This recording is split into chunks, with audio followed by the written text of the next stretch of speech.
Los amiguitos. Así es que vamos a conversar sobre estas previsiones que se deben adoptar de cara a un momento que es muy importante también para los pequeños de la casa, ¿no? Que es el inicio del año escolar. John Cruzado es experto en salud y medicina preventiva. Doctor, gracias por venir aquí. Muchas gracias. Buenos días. Gracias por estar con nosotros. Bueno, lo primero que quería obviamente advertir es el tema de la vacunación, ¿no? Ya no solamente contra COVID-19, porque revisábamos algunas estadísticas y son preocupantes, sobre todo en el grupo de 5 a 12 años, sino también el esquema de vacunación, porque por la pandemia se ha perdido, digamos, el paso, ¿no? En ese sentido. Lo primero que tenemos que decirle a los padres es que los niños tienen que volver a clases vacunados. Sí, el problema de vacunación contra la COVID-19 aún para ese grupo etario aún no completa el rango de sobrepasar el 80%, que es el rango más o menos para tener una cobertura ampliada y protegida para el COVID-19. En los 2 años de pandemia se perdió mucho el esquema de vacunación, uno por el aislamiento que estábamos sometidos la población y se dejó de vacunar. Es por eso que es responsabilidad de los padres llevar y completar el esquema de vacunación del calendario para este año 2023. Un niño que no está vacunado es un niño que está propenso a sufrir muchas infecciones. Recordar que hay muchos movimientos antivacunas, sobre todo muchas teorías de suspicacia, pero lo principal es que las vacunas sí ayudan y que ayudan a prevenir muchas enfermedades. En el esquema de vacunación, ¿qué enfermedad es preocupante de cara al reinicio del año escolar? Completar sobre todo los calendarios para polio, que muchos de los padres no se han completado en los años escolares, y completar sobre todo los calendarios para sobre todo virus de paperas, y que deben estar dentro de un plano de vacunación hasta 5 años, que es más o menos donde acaba el plan de vacunación, para que el niño justamente asegure una vida saludable y no tenga ningún percance en el futuro. Ahora, obviamente, resaltar que el niño no es como el adulto que sabe lo que está ocurriendo a veces con su cuerpo, no, tampoco se expresa, ¿no? En el caso de los menores, ¿no? Entonces hay que tener mucho cuidado, hay que supervisarlo, hay que observarlo, ¿no? No hay una escuela para padres, pero sí hay un calendario que todo padre debe conocer. Es por eso que un padre debe tener más o menos al alcance, porque eso se encuentra en cualquier página de internet. Correcto. Cómo se encuentra el calendario de vacunación, y es obligación de cada padre llevar a su hijo y que se encuentre protegido con todas las vacunas para prevenir alguna enfermedad que en un futuro le puede causar algún malestar. Claro, tenemos siempre esta idea de que los niños son saludables per se, ¿no? Pero tenemos que siempre chequearlos periódicamente. ¿Qué es lo que se sugiere? Por ejemplo, los adultos nos dicen tienen que hacerse un chequeo anual y a veces despistaje de cáncer cada 6 meses. En los niños, ¿cómo vendría a ser? Bueno, lo que estás tocando es un tema muy importante y tiene que ver mucho con la realidad de nuestro país. Porque podemos decir, no, que el niño pase varios chequeos médicos generales, pero en la realidad pasa eso. Tenemos una tasa casi de anemia a nivel, para este año 2022, de niños de 5 meses a menos de 3 años de casi el 40%. Es decir, se ha elevado casi 1% a diferencia del año pasado. Los 3 últimos años las tasas de anemia siguen en el 40% y las tasas de desnutrición crónica llegan a casi el 12%. Correcto. O sea, tenemos 2 grupos, un grupo con anemia y desnutrición y por otro lado tenemos un grupo de casi el 12% a 15% de niños y adolescentes que tienen obesidad. Tenemos extremos, obesidad por un lado y tenemos desnutrición y anemia en otro lado. Básicamente yo diría y plantearía qué está pasando con la actual gestión con la salud pública de MINSA, porque MINSA es el órgano rector de la salud en este país, que ahora tenemos 2 grupos. Un grupo caracterizado por un nivel socioeconómico bajo y otro grupo donde el niño no está que se alimenta bien y que luego va a tener un riesgo de hacer diabetes y obesidad y otros trastornos metabólicos. Básicamente tenemos un descuido en ambas partes, que estos 2 años no se ha traducido y que ahora va a dar cuentas en un futuro. Niños que si tienen desnutrición crónica, que significa 2 cosas. Un retraso en su crecimiento, no solamente de talla, sino también intelectual. Claro, no rinden lo mismo. Es decir, bueno, en ambos casos también, porque los niños con obesidad tampoco van a rendir igual. Pero el grupo de acá es el que más me preocupa, porque no baja absolutamente nada en 3 años. prácticamente nadie lo dice y estamos creando ciudadanos que no tienen un crecimiento no solamente de talla, porque lo que define a una persona, tanto hombre o mujer, es su capacidad intelectual. Niños que nacen con un retraso y que luego van a ser ciudadanos futuros. En un momento se vuelve esto irreversible, imagino, ¿no? Pasando los 5 años, si un niño no tiene un tratamiento, se vuelve irreversible. Vas a tener niños con coeficientes intelectuales bajos y que luego, ¿qué se espera de la vida de este niño? Y por otro lado, niños que están siendo obesos y que luego tienen una gran propensión a hacer enfermedades metabólicas, como ser diabéticos. Claro, la desnutrición por un lado, la malnutrición por el otro lado. Ahora, esta cifra de la obesidad en los pequeños también crece, ¿no? Claro, tenemos desde el año pasado más o menos que por adolescentes de encima de 15 años tenemos una tasa de casi el 25%, dando a reconocer que en Perú de cada 10 personas, 5 a 6 personas tienen sobrepeso o obesidad. Esa es la pandemia que vamos a afrontar en un futuro. Niños gordos que van a tender a ser diabéticos, y cuando uno ya es diabético no hay un También paso es hacia irreversible, atrás. también es Y irreversible. tenemos niños que son desnutridos crónicos, que no tienen los nutrientes necesarios y que luego tienen daño cerebral. Es decir, el programa tanto del MINSA y los programas que hace el Ministerio, digamos, el Ministerio de Educación para suplir los complementos alimentarios no es suficiente. Y no es suficiente porque tenemos un índice de pobreza de casi 35-40%.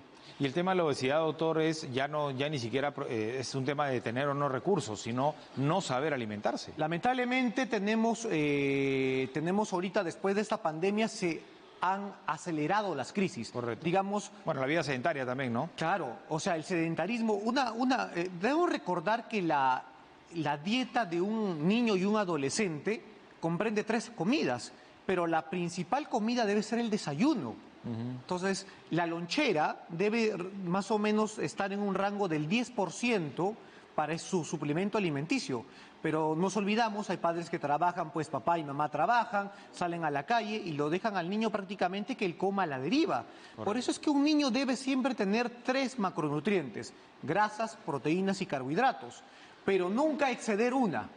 Generalmente, ¿qué se está viendo en los niños con obesidad? Que están excediendo la tasa de carbohidratos. Es decir, lo dejan al niño a dispensa que coma todo lo que quiera. Lo que sea, sobre todo los procesados, la comida chatarra y exactamente. todo eso. Y antes, perdón, doctor, sí, creo que los niños hacían más deporte, o al menos había más el tema del barrio, de salir, de jugar. Ahora más es exactamente encerrados viendo televisión o series o videojuegos, ¿no? Una cosa que ha traído, aparte la tecnología de tener la información al alcance, es también una forma de facilismo. Claro. El tener las tecnologías hoy por hoy es una herramienta vital. Cualquier persona puede buscar cualquier información sobre hábitos dietéticos y puede informarse de su niño. Pero la gente no lo hace. No, busca juegos. ¿Por qué? Porque busca el facilismo en darle el celular al niño, al adolescente, para que se entretenga, pero realmente está cuidando su alimentación, realmente está cuidando su capacidad intelectual, está cuidando su formación, cómo va a generar hábitos. Recordar que generar hábitos desde niño genera hábitos de adulto. Claro que sí, claro. Antes salíamos, buscábamos la diversión en la calle, en el barrio, ¿no? Se fomentaba también la creatividad para eso, y ahora todo lo contrario. Incluso hay autoridades que ni siquiera ponen a disposición de los vecinos zonas públicas para hacer deporte, ¿no? Para el ocio, en fin, para el arte. Mira, te voy a dar un dato. Hay un dato estadístico de latinoamericano. Los niños a partir de 5 años y los adolescentes de 15 años gastan de casi 4 a 5 horas de su vida diaria en 24 horas en Internet. Y sentados, probablemente. Exactamente. Perú es el segundo o tercer país que tiene la mayor utilización en redes sociales. Correcto. Y solamente el acceso. El acceso. Y la pregunta más rara todavía, ¿qué es lo que quiere ser? Tú te preguntas a un adolescente, el 80-90% según la encuesta nacional de trabajo, quiere ser youtuber e influencer. Claro que sí. Es decir, tenemos a niños que están esclavos de un celular y que dejan de lado la vida alimentaria y dejan vidas sanas para luego tener una vida normal. Y de deporte, ¿no? Básicamente el deporte en este país parece que está olvidado. Hay que recordar que la actividad física que debe tener un niño al día debe ser entre 1 a 3 horas. Un niño cuando está en un colegio, lo máximo que puede, un adulto nomás tiene una captación, digamos, cuando quiere estudiar o aprender algo, a lo máximo llega a hora y media, 2 horas como máximo.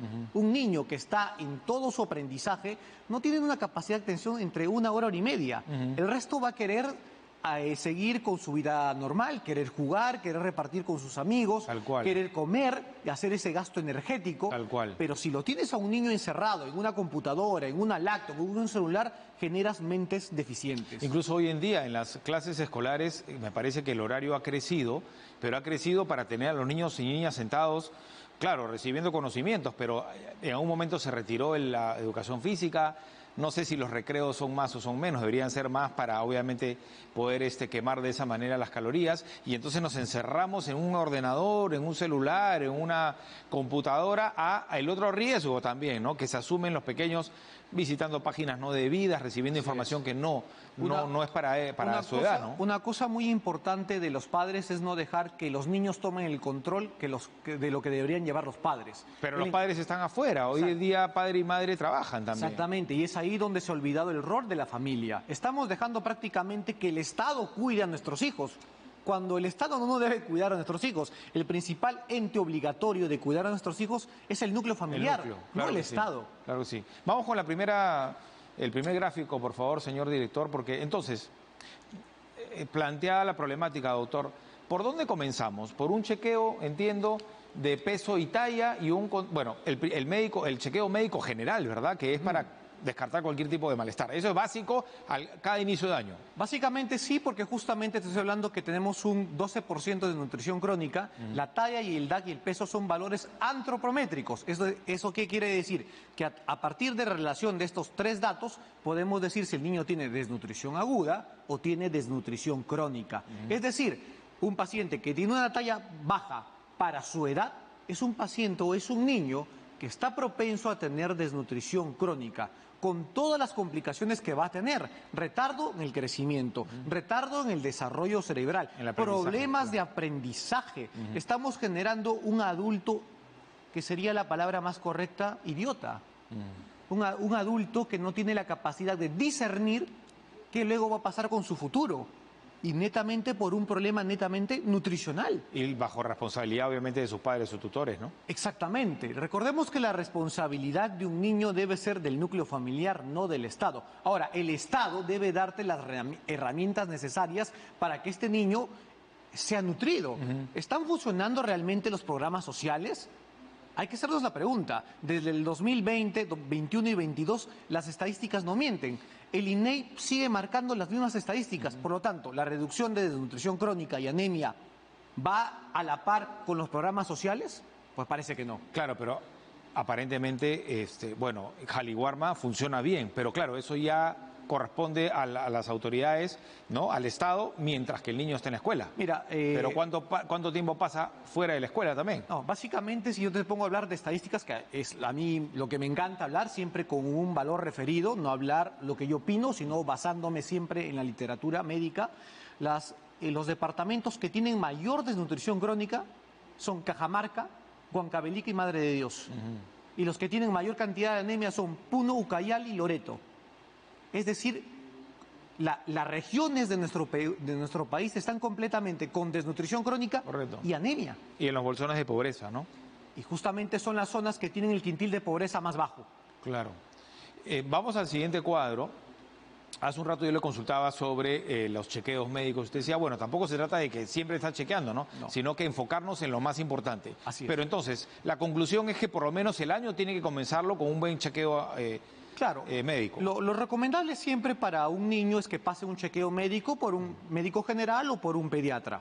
Recordemos que no siempre vamos a encontrar pediatras en las zonas más alejadas de nuestro país. Ni la capacidad tampoco. Ni tampoco la capacidad económica. Pero un médico general está en la capacidad de evaluar a un niño en su peso, en su talla, en su edad, porque se necesita simplemente un examen como una hemoglobina. Tal cual, eso viene después. Entonces, hemoglobina de todas maneras porque ahí se detecta y se previene la anemia. Exactamente. Hoy por hoy, en nuestro país, de acuerdo a nuestra talla y nuestra edad, recordemos que Perú no es que tengamos una talla alta, o sea, estamos en una talla promedio, porque justamente tiene que ver con nuestra raza, con nuestra etnia social, la que determina justamente nuestra talla.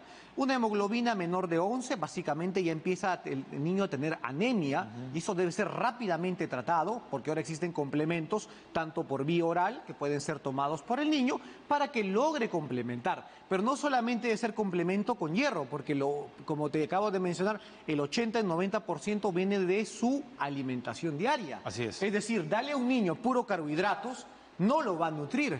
Lo que único que lo va a hacer es que va a ser niño obeso. Así es. Y encima es obeso. Desnutrido. Y o malnutrido. Desnutrido o malnutrido y encima con anemia. Sí, pues. Ahora, tenemos que enfocarnos también en el diagnóstico, porque si pensamos que los niños son per se sanos, entonces partimos mal, ¿no? Por ejemplo, un chequeo oftalmológico también es fundamental, porque el niño no te va a decir, hoy no veo bien, no sé, pero no está rindiendo igual.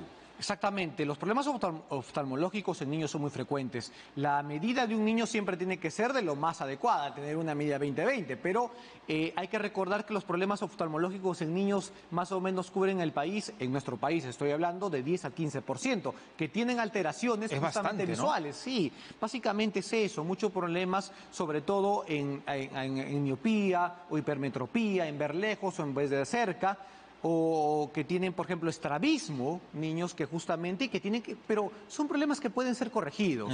Netamente depende de la decisión del padre de llevarlo a un chequeo general, y básicamente un pediatra y un médico general pueden tener estos parámetros que pueden ser corregidos y son de manera temprana. Vamos con el tercer cuadro. ¿Por qué, doctor, es importante la higiene bucal? Mira, uno de los grandes problemas que van acompañados justamente con la malnutrición o un niño que está alimentado incorrectamente es la gran cantidad permisible que dejan los padres de que el niño se lleve todo a la boca.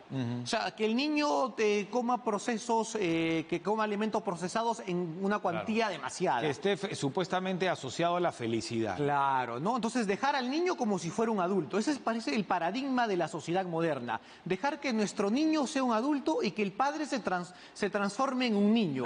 ¿Desde cuándo acá un padre se ha visto que se transforme en un niño? Estamos, digamos, en una cultura del niñismo y ser adolescente, ¿no? Dejar que nuestro niño y nuestro adolescente se comporte como nosotros. Claro, claro. Vivir a través de ellos. Vivir a través de ellos. Se ha vuelto la filosofía de este mundo posmoderno de que el padre y que el niño y el adolescente sean una figura prácticamente que hay que seguir. Y que el premio sea lo que hace daño en realidad, ¿no? Y el premio seguir dándole lo que él quiera consumir. Claro, pero con un premio a sabiendas de que esto no es lo mejor para la salud del pequeño, ¿no? Exactamente. Y luego, ¿qué tenemos? Niños que nacen, niños que tienen dientes picados, niños que empiezan a tener abscesos por una mala higiene bucal, que empiezan luego a tener fiebre, y luego vemos un niño que tiene todas las piezas dentarias con caries.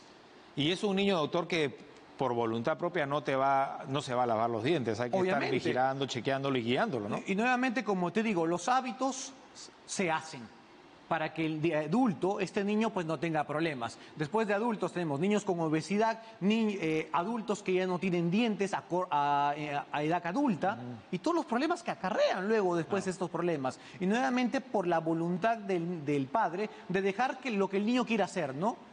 Ese es un problema vital, creo que en Latinoamérica y en el mundo, que no les digamos nada a los niños porque puede ser que les hagamos un mal. Un mal, claro.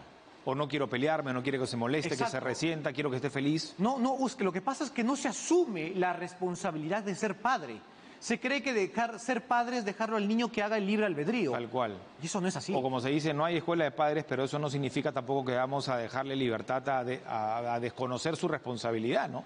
Tienes toda la razón. Y luego vemos los estragos que están causando tanto, por un lado, la anemia, y por el otro lado, niños obesos que no tienen reparo en ingerir ninguna cantidad de comida. Porque al pequeño doctor que se está formando, y vamos a terminar con esta reflexión, al pequeño que se está formando hay que más bien darle las pautas de lo que tiene que hacer cuando sea adulto. Si a un niño no lo guiamos en una búsqueda de una salud plena, cuando sea adulto para él no va a ser importante esto.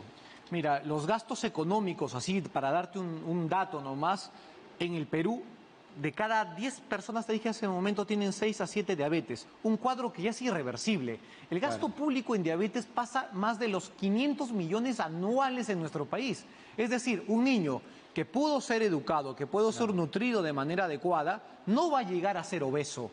Es decir, el gasto en salud pública es una inversión. Es una cuantía inconmensurable en este país. Correcto, es una inversión. Entonces, es una inversión. Corregir hábitos va a ser gente buena, va a ser gente que tenga disciplina, y vas a tener niños y adultos que no van a tener ningún problema o ningún Bueno, seamos más conscientes entonces, porque no solamente estamos dejando de hacer, sino que le estamos haciendo un daño a futuro a este pequeño. Si no nos enfocamos en su salud preventiva, ¿no? Así es. Y en los primeros años de vida. Siempre se recuerda que me imagino que en cada entrevista que hayas tenido con cada médico que haya venido, siempre se habla de la salud preventiva. La pregunta es, ¿se está aplicando el sistema de la salud preventiva? Años de años que tenemos los problemas de desnutrición en este país. Correcto. No son de este año, son décadas que llevamos. Y ahora tenemos otro problema. Niños obesos. Entonces tenemos en este país dos cosas, niños desnutridos y con anemia y niños obesos. La pregunta que siempre le voy a hacer al MINSA y los programas de desarrollo social, ¿realmente están siendo efectivos darle suplementos a los niños con hierro? ¿Dónde está la alimentación necesaria? ¿Están cubiertos realmente con nutrientes y macronutrientes que ayuden a este niño a que tenga un desarrollo cognitivo, intelectual adecuado? ¿O simplemente vamos a formar posibles enfermos en un futuro? Es la pregunta que siempre debemos plantearnos como país, como médicos y como un sistema social que tiene que conformar la prevención. Nos quedamos con ese interrogante, entonces ojalá que la podamos resolver pronto, ¿no? Y que sea afirmativa la respuesta. Doctor, muy amable, gracias por haber venido. De cara al inicio del año escolar ha estado con nosotros el doctor John Cruzado, experto en medicina preventiva y en salud pública. Halley Warma, acabamos justo de mencionarlo en esta conversación, va a iniciar con la entrega de alimentos a los colegios de la región Arequipa. Para este año, el programa social ha supervisado los productos que beneficiarán a estudiantes de 1.667